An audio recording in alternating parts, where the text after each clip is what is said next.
Today's episode of my podcast story, we have Sandy Kibling, a passionate chief healthcare advocate and host of Get Savvy Demystifying Healthcare. Sandy's podcast tackles the overwhelming complexity of our healthcare system and breaks it down into digestible, actionable information for everyday consumers.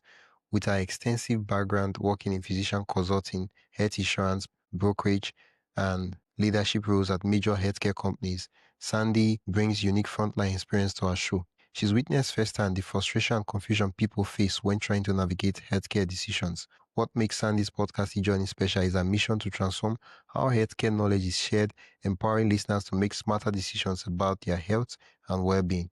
She's here today to share how she built a show that's truly changing lives by demystifying one of life's most complicated systems. Tell me your name and what you do. Well, hello. My name is Sandy Kibling. My name is Sandy Kibling, and I am a podcast host for Get Savvy Demystifying Healthcare, where my goal is to demystify healthcare so consumers are empowered to make smart healthcare decisions. And I've had my podcast coming up on 3 years. I feel like I should take the traditional path, but I'm like, no, I've taken that traditional path so often. Let's do something different. Okay. Now, everything you just said about your podcast, I understand it. Like, it makes sense. But what if we were to run an ad for your podcast where, what's the word? A Super Bowl? No, Super Bowl, that's high. A TV commercial where like, the podcast is this, and how would you introduce the podcast if it was a TV ad where it was dramatic and theatrical a bit? I'd probably describe it the same way. So I guess maybe. So what I would say, I've created my podcast, Get Savvy Demystifying Healthcare, to help make people understand healthcare here in the U.S. Healthcare is complicated. It's hard to understand. It is challenging for people to pay for healthcare. So I created my podcast to cover topics that help people understand how to buy health insurance, how to be an advocate for themselves or a loved one if they're in the emergency room. I cover topics that help people find a doctor. So these are some of the topics that I cover that may seem basic, but really help people navigate in the U.S. what is a very complicated system. Okay. Earlier on, you mentioned how long you've been doing the podcast.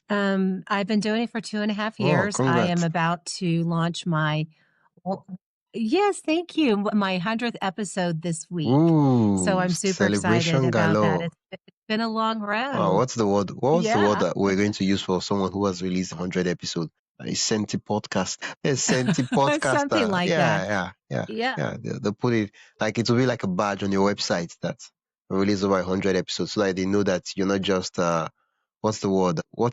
I'm thinking of a word they use for beginners. A novice. What we say is kind of a novice, here's an interesting statistic for you. They say that people who start a podcast, they do maybe 7 episodes. Yeah. And then if they are not getting the downloads, which then they give up. So I think to reach 100 episodes is quite an accomplishment. So yeah, it is to do something for 100 times. It's a lot. And to do it for 2.5 years, that's a pretty tough commitment. I mean, 2.5 years is enough to carry a child for 9 months, have the child grown enough for 1.5. I think 1.5 years, they should start talking, right? I don't know. But I feel like 1.5 years, they should be saying ba ba ba da da da ga ga ga or whatever.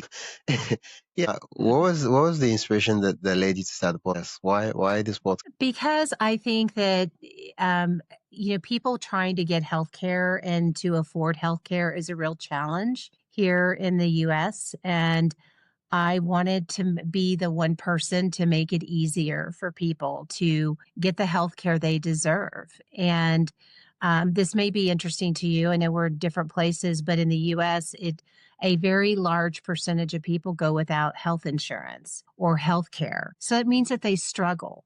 It means that they struggle with pain. It means that they struggle some people die. Yeah. I mean, that's kind of a sad topic. So we have to, it's my belief with my podcast that I wanted to make it easier to understand. So I actually bring on guests. My podcast is mostly guest. And I bring on individuals that come on and tell their story, kind of like what you do. They're telling their story, I'll give you an example. I had someone recently come on, and she had lost her father and her sister to cancer.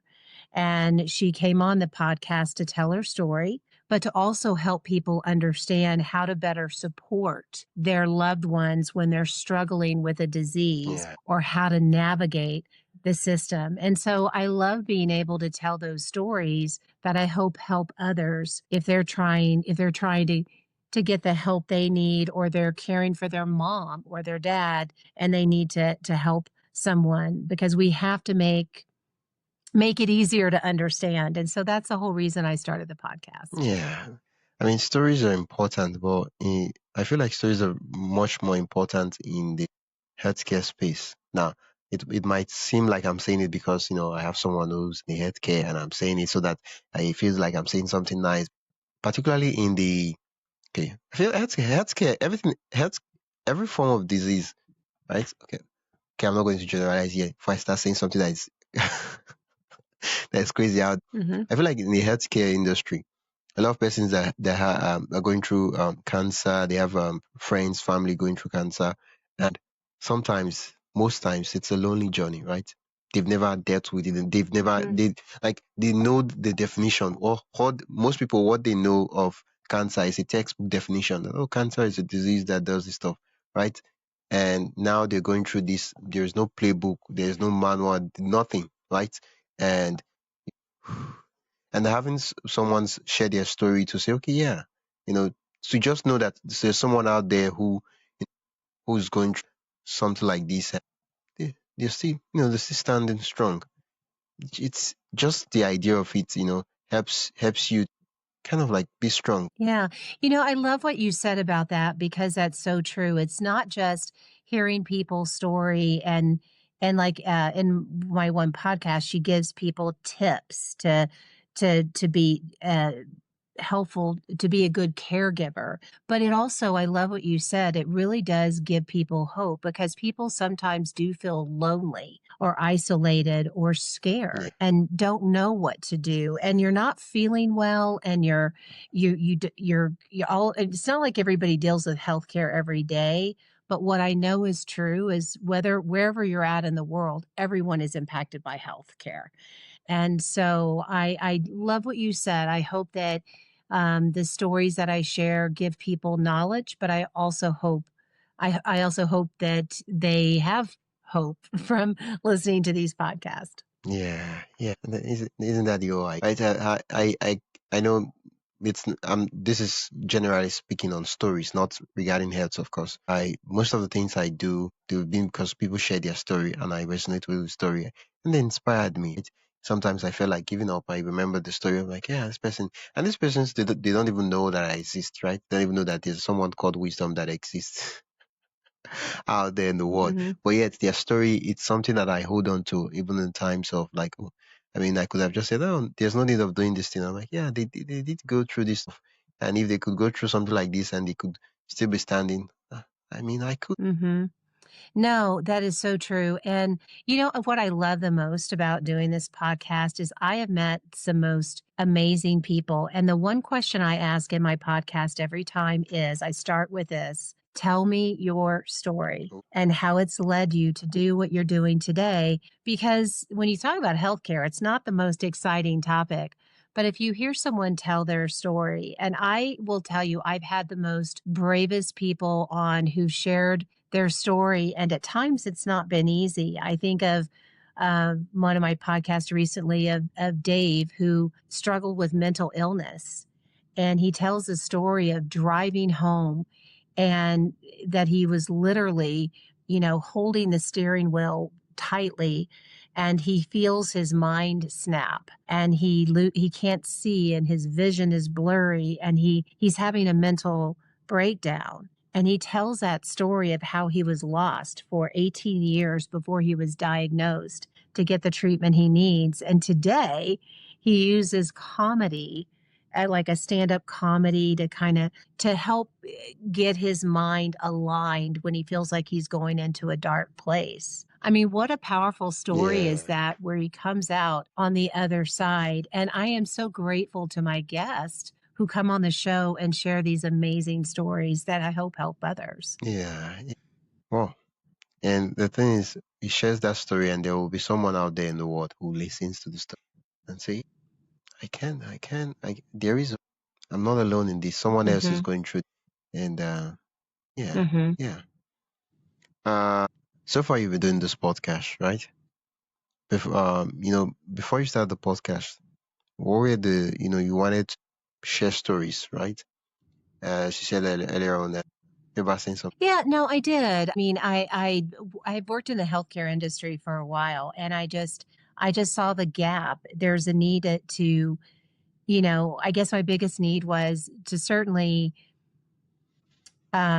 make it easier for people to understand, and to your point, to not feel alone. And I'll use the example. A lot of us, and I'm sure it's everywhere in the world. As I mentioned, I'm in the U.S., but a lot of us are beginning to care for our mom or our dad. They're depending. They get older, and they depend on us to care for them.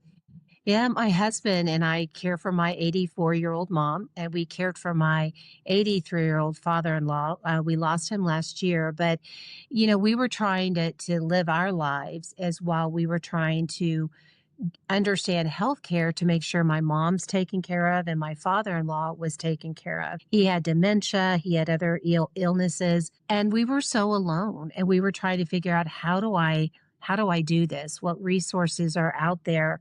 And there were many days that we were frustrated, we were angry, we were sad, and I just didn't think that people deserved to feel that way. I just felt like if I could start a podcast that could help people, to, again, not feel alone, find resources, hear someone else's story, and walk away and feel like, gosh, I can take these 3 things I learned from this podcast today and go and apply it to my own life. I just felt like that was a win. Wow. And how's it going? It's going well. I mean, we always want more downloads as a podcast, but healthcare is yeah, right. But healthcare is not the most popular topic. It's always, but I have had such good feedback from people who've been grateful for learning about new things and the topics and the resources. I will tell you that my most downloaded episodes are those on mental health. So I've had some great people that cover the mental health topic, and they've just been very, very helpful. So I just find joy in the fact that people appreciate it and say thank you, because it's, as you know, as a podcast host, it's a lot of work. And so you want to know that your message matters and helps someone. Yeah. When you said earlier, when you said well, I want you to say, in the context of this conversation, of course, what does, like, concretely, is concretely a word? I just made that up. What does well mean? Yeah, it is. What does is doing well? Because usually people say he's doing well. What does well mean? Are you talking about the downloads, or are you talking about the feedback from your listeners? What is the well we were talking? That's a good question. I should explain that. I think it's really in perspective. I think I have a decent amount of downloads, and I say decent amount. I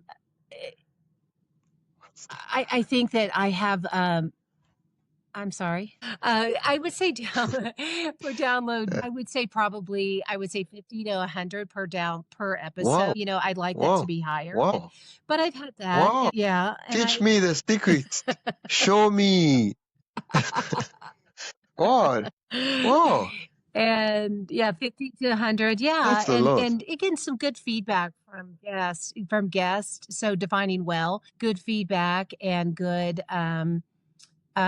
comments from my guests too. I think one of the biggest things have been, of encouragement, have been just how much they appreciate that, someone is out there doing this, and, to help others. And I have had, my guests are doctors, people like you and me. Yeah.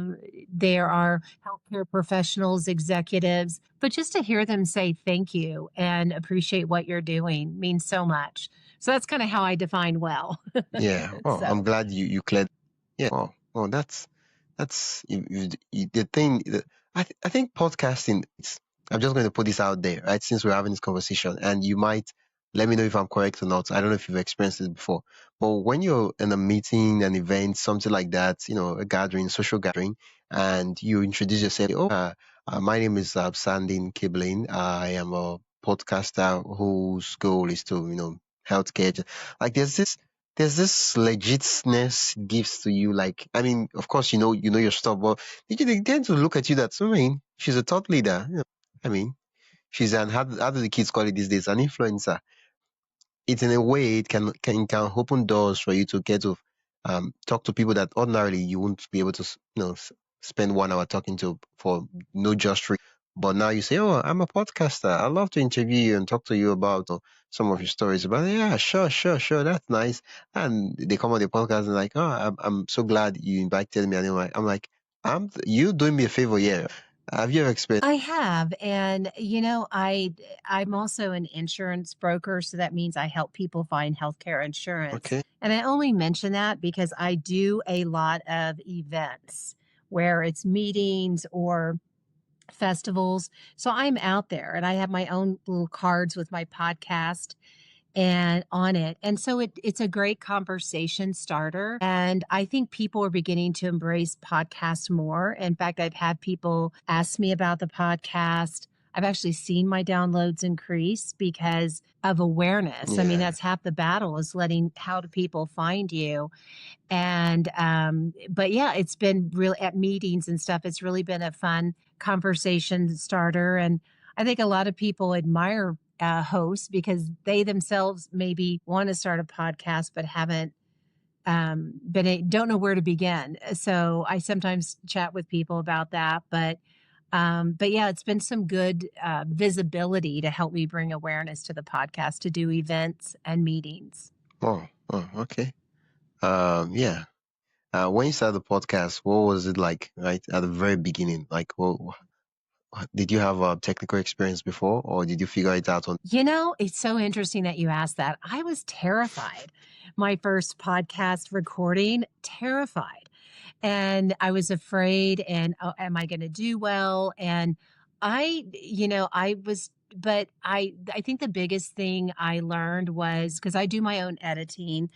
I record, do the recordings and set everything up right now. So I really do it all. But I just, number one, I chose not to be overwhelmed, just to take it bite by bite, you so to speak, to take one step at a Yeah, time, just to learn how to do things and to be patient with myself. There are a couple of my recordings, I'm like, oh my goodness, I was trying a different platform and there was not the best sound quality. And so I've learned along the way, but you give yourself grace and you focus on the message and you just keep moving forward. And now I'm not scared of anything. I just get out there and I do it. And and I'm so proud of what I put out there today. I wouldn't say I'm a pro, but I'm close to it yeah. If with like, 100 oh episodes, yeah, right now right? you feel So like you know what you're yeah. doing, unlike when you start, Yeah. and it was as if Hmm. the podcast. Right now, you feel like how they say, I feel like what's the word? No, they say like I feel like oh yeah, for in this side we used to laugh at kids that are just learning to read. Sometimes they butcher some words and all that. And uh, I feel like it's the book that is reading you. You're not the one reading the book. And but eventually, when you start getting the words, you're like, oh yeah, I feel like I'm the one podcasting now. It's not the other way around. Because Yeah. sometimes it feels like the podcasting is the one in control. Because there's nothing like you try to do everything, but you just don't have your. Yeah. Yeah, it definitely has challenges. You just try to, as I said, keep going and not be discouraged. But I would say be confident in your mission is what I would say. Oh. You know, whether it's you're an author, whether you're wanting to bring hope into the world, whether you're wanting to make healthcare easier to understand, everybody has a mission or a God given gift. And I just think that you stay focused on that and that your message deserves to be heard. And there's this great outlet by way of a podcast that you can do it. And I just say, I personally stay focused on the positive road. Yeah. Thanks for sharing that advice with me and my listeners. Mm-hmm. Yeah, Mm-hmm. I always like to see what the workflow of my guests or podcast hosts look like. Would you be kind enough to share with us your workflow? How does your podcast get made from idea to pub? So idea to publish. So I'm sorry, can you repeat the question? I want to make sure I understand it. I apologize. What's the workflow, right? So right now I'm asking you for what's the recipe, Oh, what are the tools you use? Yeah, yeah. just walk me through it. Workflow. Yeah. Yeah, the first thing I do is I do everything by spreadsheet. So I have a nice Okay. spreadsheet, maybe old fashioned to some, but I keep track of all of my guest topics and I use Podmatch to find guests on my show uh, to talk about all things healthcare. So thankfully, I have a broad range. So of topics I can cover. So I use Podmatch to find guests for my show. At events, I mentioned I do events, so I also find guests at events. And I was at an event yesterday and I met this gentleman who I thought, oh my gosh, he could really cover a great topic. So my workflow is finding number one, finding that guest and that topic. And then once I do that, of course, I schedule that person I use Calendly and I actually use Zoom to record. I just find it to be a reliable platform still. And so I will use that to do my recording. And then once the recording is done, I track everything in my spreadsheet. So I know exactly what status it's in. And then I actually do my own editing for my podcast. I did used to go to Fiverr and I would pay someone to do it, but it became a little expensive because I do weekly podcast. So I use Adobe Audition and I edit my podcast in there and then I upload it to uh, my host, which I use Buzzsprout, and I upload it there. And of course, it feeds to the Apple, the Google, the Spotify. And then once that's done, I actually, in terms of my flow, I use a Capsho, which is an AI tool that I use to upload the episode and it writes the short description, it creates blog post, social media post. I edit them, of course, but I use them to post on social media and to post on Apple and Spotify.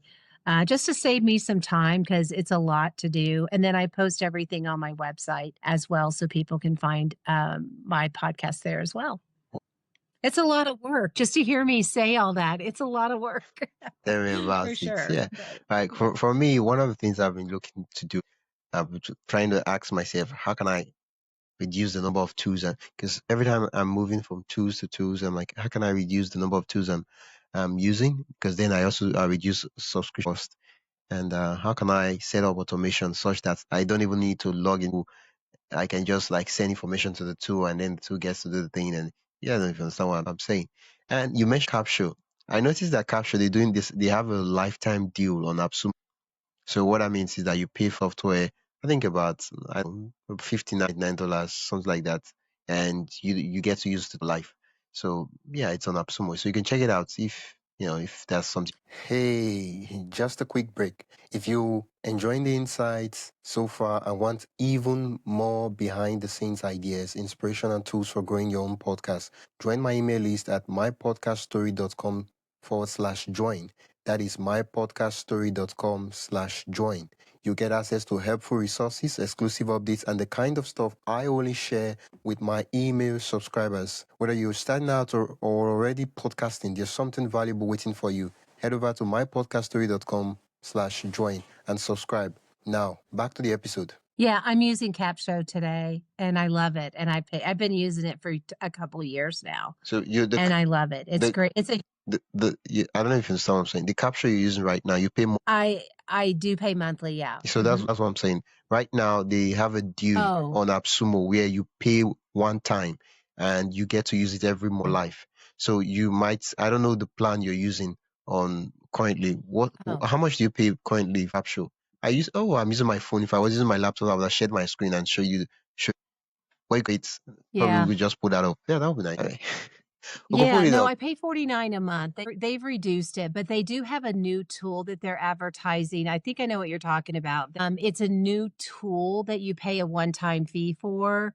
I if we're talking about the same thing, and I opted not to do that because I just I like what I'm using today, and to me, it's worth a monthly price. Okay. Because of course I use it like 4 times a month, and it's a time saver for me. And I started out paying more money, and they actually because I was one of the call it when they first started out, I was one Early of the users. first. Yeah, exactly. So they kind of reduced it now, but it's still worth it to me. I cannot tell you how much time I save being able to use Capsho. So it's just really a huge time saver. Does Capsho have any automations, like integrations with automation? They may, and I honestly I am so busy with everything I'm doing. I don't use it as much as I should. Yeah. I mainly just use it to upload my episode, grab the content that I really just use it as a content marketing tool. I don't know as much about the automation simply because I haven't used them. So Well, I feel like Capsho they should make you an ambassador because now you've talked so much.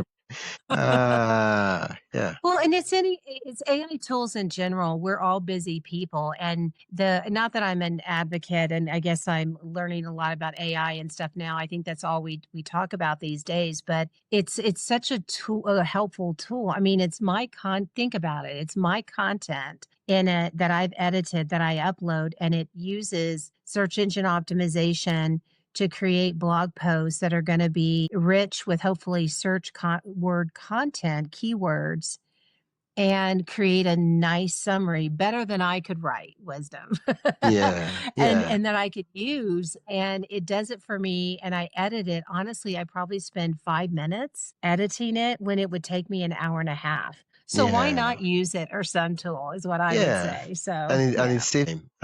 Like I have a similar Hmm. tool, so I understand what you're saying. I use Cast Magic. I don't know if you could know of Cast Magic. And for me, one of the Hmm. fancy feature they have is the fact that because most of my episodes are like one long, sometimes I need like a very specific information, and I can go back and just chat with the episode and say, yeah, did we mention anything regarding this stuff in this episode? And it's like, yeah, it pulls it up. And one of the things I've been doing as a podcast host, right? We don't get to really share our story. We don't really make a solo episode where we share our story, quote unquote. Where we share our story is when we're having conversations with guests. We just chip in a 20 seconds slot of our own story to like illustrate or what's the word, follow up and double down on a point the guest makes, right? These are snippets of our story all along the different episodes, right? And so what I've been doing is that I've created a prompt and kind of a template. So every episode that I upload, it looks and goes through the episode and see if the host, which is me, shared a personal story, and it tries to pull it out and extract it. And that I can also, I can keep a compilation of my stories that I've been sharing along in the episodes, and I can also use that as, tweets for Twitter, LinkedIn. Oh, awesome. Yeah. Yeah, So many tools. Who can keep up with it all, right? yeah, That's a yeah, challenge indeed. yeah, yeah. Mhm. Yeah, the thing I love about these tools is that once in a while, once you just go through them and up, right, it saves you that extra time of having to do it every time you want to upload or publish it, which I mean you have other things to do. You spend enough time editing the episode, recording. You might as well just save some time. Yes, Yeah, definitely. And we could all save some time for yeah, sure. yeah, yeah. You get all your guests from. I would say 90%. I would. Sometimes I have people, the other two ways that I get them. The second way is people reach out to me and not necessarily on Podmatch. It could be, but just they find my podcast and reach out to me. Oh, yeah, And the wait. third way, it. I'm curious. I know, Mhm. I know. I'm curious about this one. Like this one is really exciting. Sure. So they find your podcast. How did they tell you how they found your? I'm guessing they're They Yeah, no, I don't know if they look for me on LinkedIn and see that I'm a LinkedIn social media platform as a or any platform. I'm on Instagram or Facebook if they find me that way, or if they're just researching. These are usually marketing companies Yeah. that these potential guests hire to find podcasts to be on. So I'm making it up, but I say I'm making it up. I'm assuming that these people do research healthcare podcasts and listen to them and say, oh, my guest would be this person would be a good guest for Sandy Kibling's podcast. And they then reach out to me because I have an email on my RSS website feed. where they can Yeah. reach out to me. Yeah. Yeah. And then the third way is events. If I'm doing events and I'm at meetings and I meet people that I think would be a great guest, I will invite them to be on the podcast. Oh, okay. I'm trying to coin a word for the follow through, right? And so what I mean by follow through or show it is if you get to guests from any of the platform, which of these platforms? Now, of course, I know that the numbers from Podmatch is way, but I follow rate and show it. What I mean is that I've booked guests from the normal traditional platform, and sometimes they don't show up. Right? It's time. We've booked a time in the calendar, and I'm nobody. I don't hear anything from anybody. And so, what's the show rate like in terms of the pod match, the people reaching out to you, and the people? In terms of them showing up and participating in the podcast? Yeah. I think in the I'll speak of Podmatch first. I will say I only had, and I've had quite a few. I would say because some of my podcasts it's just me and the microphone if I'm talking about a particular subject. But I would say out of my 100 episodes, I would say probably 85 to 90 are Podmatch guests, and I would say only one time have I been stood up. I'll say.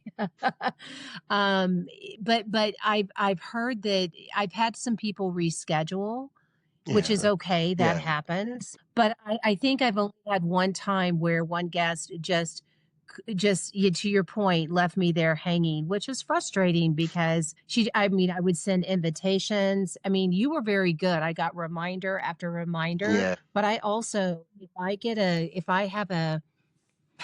I have a recording, I'm going to record it on my spreadsheet and I'm going to put it on my calendar. But I would say for Podmatch, I've only had one person and then she tried to reschedule. And I'm not trying to be mean in saying this, but my time's valuable too from a podcast story perspective. And so I just couldn't schedule another time and not have someone show up. But thankfully that's only happened one time through yeah, Podmatch. And then for my other guests that find me, that as we kind of talked about earlier, they've all showed up. So I've had a 100% success rate there. So, yeah. I mean, they usually most of the time they're spending money to be on the podcast. Of course, the money is not going to your pocket, but like the marketing agencies booking the hmm podcast, they're paying them to book them podcast. So they're pretty hmm invested in it. And then for the events, I feel like there's what's the word called audition. So these people they kind of know you hmm a little bit, so they might not want to disappoint you because that will look bad on them. Or like two strangers on the internet, so like, yeah, I mean, I'm sure, but no big deal, nothing's going to happen. I'll move on with my life. hmm Yeah. yeah. Oh, okay. Okay, that's nice. Is your podcast? I am not on YouTube yet. And my Ooh. reason for that is, well, I know. But here's the thing. Here's my thought process. Okay, I'm listening. Number one, I mentioned I'm a health insurance broker. I'm also an author. I'm launching my book series this month. And Congrats. I have a lot of things going on. So I haven't had time to do YouTube. But here's my thought though. I think I, I know that it's good for search engine optimization and being found. So I'm not disputing that. But I also think that people, when they listen to podcasts, they're either on the train going to work, they're at the gym doing a workout, they're doing a gardening in their backyard. I mean, I don't watch podcasts sitting here at my computer. I have I'm out walking the dog or I'm doing whatever and I'm listening on the go. So I don't know that I'm as tied to YouTube yet as I should be. I'll probably eventually embrace it. But it's on my list to do. I'll leave it at that. So Okay. yeah. Okay, let me play the other guy. I don't want to use the word they traditionally use, but let me be the good advocate. I don't want to use the cliche word they use. Sure. What are you recording the from right now? Like, what device are you using to chat? Well, I'm on Riverside, so I'm using that application that you sent me the link to. So that's what we're on now. Is it But your laptop? is that what you're Is it your asking? Or laptop or your mobile oh phone? no, no, I'm on an iMac. I have an iMac and I have my own a Yeti mic. What's an So iMac? yeah, What's the window version of an iMac? it's an Apple computer. Okay, So I have an okay, iMac okay. app, a Yeah. desktop computer. Yeah, yeah. I'm sorry, because now you're speaking Apple It's terms and okay. conditions. I'm like, no, speak the language that we out No, of the ecosystem want. And okay, so now I'm guessing that most of your podcast interviews you do them from the iMac. I do. Okay, the desktop now. I'm recording this interview with you from the mobile phone. I'm using the Riverside app now. Fantastic podcast recording apps I saw.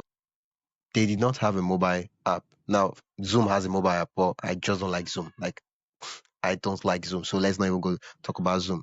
The other ones I saw, either they had a mobile app, but it was just for iOS devices and Android.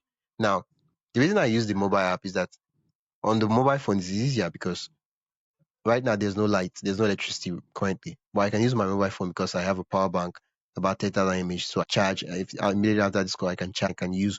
So I get to show up whether there's light or no light. I don't disappoint my guests. But if I was using my laptop, what will happen is since no light, once I start recording the call, after some time, the laptop gets mid sentence, I'm done with the session. You get, but for you, that's not a problem you encounter. So, so it's not really, that yeah. but for me, it's a It's major, not, it's a but I major mean, thing. it's a major thing. No, but I used to have that problem. And it was actually funny. I used to have a different computer at my desk because I work from my home. Yeah, So I've invested in an Apple iMac computer is not a cheap computer. yeah, So you're going to pay some money. But before I got this one, I had dark shadows and I had lights and I'm like holding a light phone over my head. It's a problem, but what I love about the camera on this desktop computer is it adjusts to the light. And so it stays the same throughout, whether it's cloudy outside. Today it's very sunny. I know we're in yeah. different time zones, but You it's can see the very light. sunny and very bright, Yeah, but in the background. it adjusts to it, which makes it easier. So yeah, Yeah. yeah. The reason I brought that is that people who discover their podcast on YouTube, like YouTube is like the biggest podcast listening platform. And so Mm. it's I think of it this way, not think of it as not marketing or getting more listeners. Think of it this way as a place of diversity. I've made something really good, really fantastic, and I want to put it on this platform so that people can find it, right? And I Yeah. mean, No, you told me why you know YouTube, and I perfectly understand that, but probably after the book is released. yeah. Yeah, you're right. Probably so. It's on the list to do. I understand the importance of it. It's just so many hours in the day Yeah, yeah. to do. So definitely see the importance of it. Absolutely. 100%. Yeah, Yeah. yeah. I mean, it'll be nice to see your lovely face when we're listening to the cast once the Yeah. cast. Yeah. Yeah, Thank you. Yes. yeah. Yes. When you're making switch, I won't really call it a switch. I'm more like vision. If there's anything I could possibly help you, be sure to let me know, and I'll gladly. Oh, thank you. Thank you. Yeah, the question I always ask my guests, right, and it leads to different parts that sometimes I'm even is that how the question leads to different answers is does the podcast Currently, no, not yet. I'm not making money on my podcast. But again, what I have to take ownership to, and this is one of the things I'm really working on. There's a statistic that also says you don't really make money off your podcast until usually the second or third year.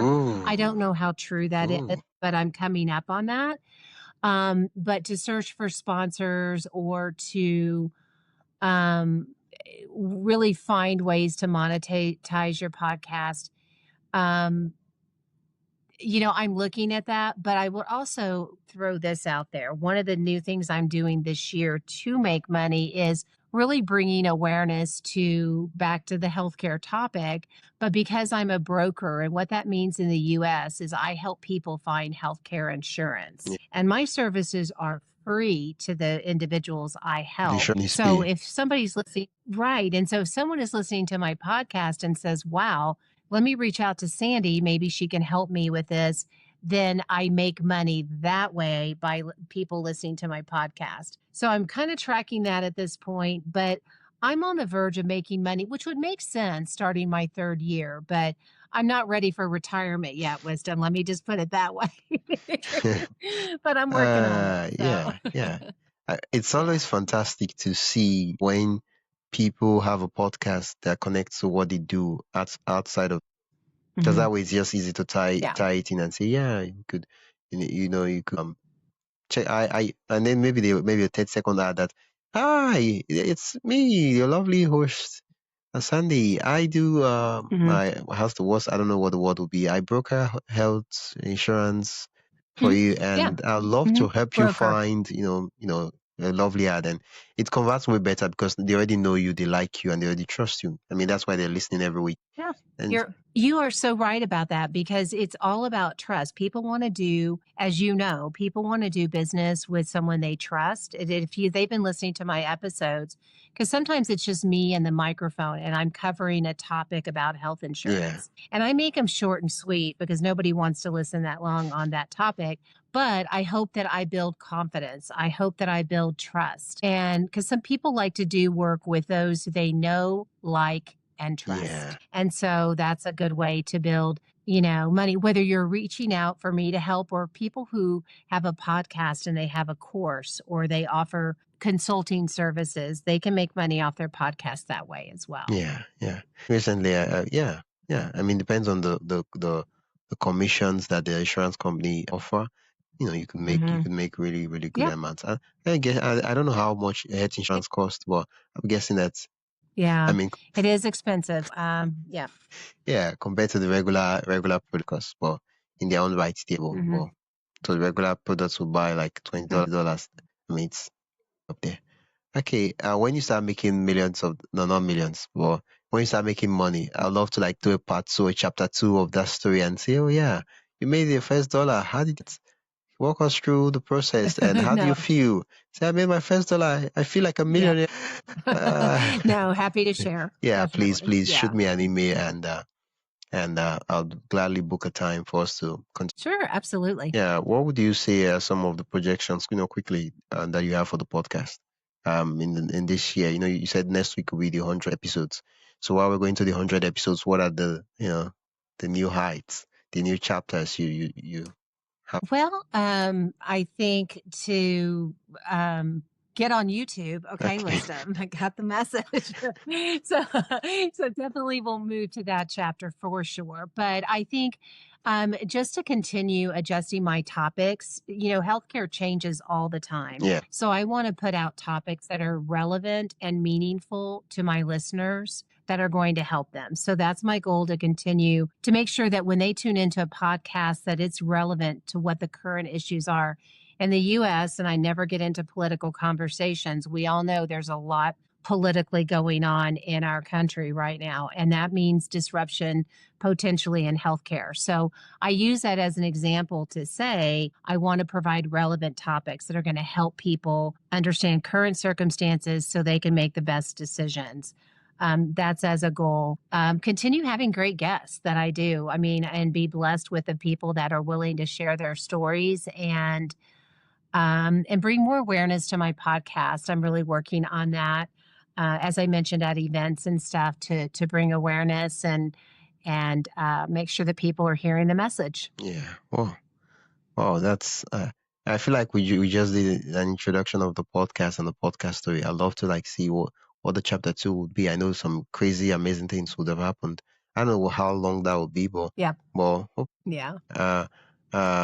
Just, I noticed I did not ask you. What would you say is like the top 2 growth method you've used to get? You mentioned that your podcast gets about 50 to 100 downloads. What would you say contributed to that amount of? Well, one, I think I've had my podcast for 2.5 years. So definitely getting out there and awareness. I think it doesn't mean that every episode gets 50 to 100. It means that it depends on the topic and it depends on how relevant that is to what people want to hear. But it also depends on, and this is a challenge in podcasting, is if I have a guest on, I share once I'm done, back to the workflow, I pass on the content, the social media content, so that that guest can post on their website, so it can bring awareness to my site. And those that do that really helps me get those downloads. Well, But not everybody does that, unfortunately. yeah, And so they just say thanks. And I'm not trying to be mean about it, but as you know, as a podcast host, it's a lot of work and it takes a village, so to speak, of people to help. But if people share that, it helps people find me and get more downloads as well. yeah. Well, thank you for sharing that. Yeah. I'll be sure to try that after this podcast. Sure. What Sure. advice do you have for yourself 2.5? What would you tell yourself while you're about to start? I would think just to really, number one, believe in your mission and what you're doing. And number one, just believe in that. And number two, stick to it, because there are times it gets really hard and you think you're doing this all for nothing or nobody's listening, but keep doing it. And three, just be open to improving. We all have something to learn. There's new technology or there's ways that we can do it better. Just be open, I should say, to learning and bettering your podcast and keep getting the message out there that your listeners need to hear. Oh, thanks for sharing that advice. Yeah. Thank you so much for sharing your podcast story. Yeah, it's my pleasure. Thank you for having me. I appreciate What it. do you do, and where can listeners learn more about you, what you do, and So what, I'm sorry, what do I do for a living, or okay, I'm asking for your my call to action? So sorry, if you're so my podcast is Get Savvy, Demystifying Healthcare. So feel free to check out the podcast on any Apple or Spotify, or you can search by my name, Sandy Kibling, and you'll find my podcast there. And yeah, if you have any feedback or any suggestions, do let me know. I'm always, as I said throughout this podcast, looking for ways to make it better and more beneficial for listeners. Oh, thank you so much, Sandy. It's been a pleasure. Yes, and you as well. I appreciate you giving me an opportunity, and what a joy to meet you, Wisdom. I appreciate it. Yeah, you did mention that your book will be going out this month. I don't even know, you didn't. Of course, you didn't. You mentioned it in passing, right? And I don't even know what the whole concept of the book is. So, yeah, what's the concept of the book? So I'm thinking of ways I could maybe partner with you so you can talk about the book and maybe get in front of Well, more audience. maybe a chapter two when it's out. So that might be better. Okay. So I can share more about it at that Okay. time. So Okay. that might be a better opportunity. So yeah. Yeah. Like by then, when it be chapter 2, the podcast will be way bigger than. Yeah. Yeah. Yeah. Well, thank you so much. That's it for today's episode of my podcast story. I am Wisdom Okonkwo, and I hope this conversation sparked new ideas and gave you a deeper look into the heart of podcasting. If you've loved this episode, consider supporting the show by buying me a coffee at buymeacoffee.com/wisdomhq. Every bit helps keep the stories going. And hey, don't forget to follow, rate, and share this podcast with another podcaster or creator who would find it helpful. Thanks again for listening, and I'll catch you in the next episode.